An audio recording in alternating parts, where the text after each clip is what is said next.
Orang yang susah sangat nak niat dalam takbir, dilonggarkan hukumnya. Boleh dia bertakbir sebelum angkat takbir. Okey, kerana dalam masalah ini ada khilaf mazhab.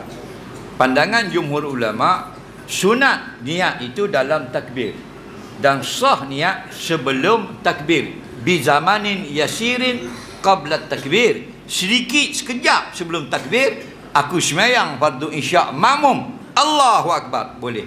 Kerana apa?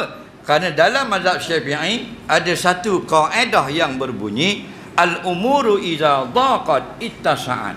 Suatu pekerjaan itu kalau sempit dilonggarkan sedikit. Jadi orang yang sepatutnya syarat kena berniat dalam takbir, dia jenis penyakit tak boleh. Dah burung gagak naik atas kepala. Faham? Tak masuk.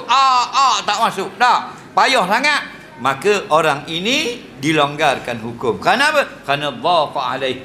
Sempit dah atas dia. Faham? Ittasa'a. Tapi biqadri, dengan qadar. Bukan longgar sampai terlendih habis seluar. Qadar-qadar saja. Kalau ketat sangat, longgarkan sedikit seluar. Faham? Jadi dah oleh kerana tak dapat nak mampu nak bertakbir dalam itu, taklid mazhab lain. Semua mazhab betul belaka. Jadi dia darurah, dia taklid. Bahasa berdiri, aku sembahyang fardu isya' makmum, Allahu Akbar, tidak berniat lagi, sah solatnya. Habis dah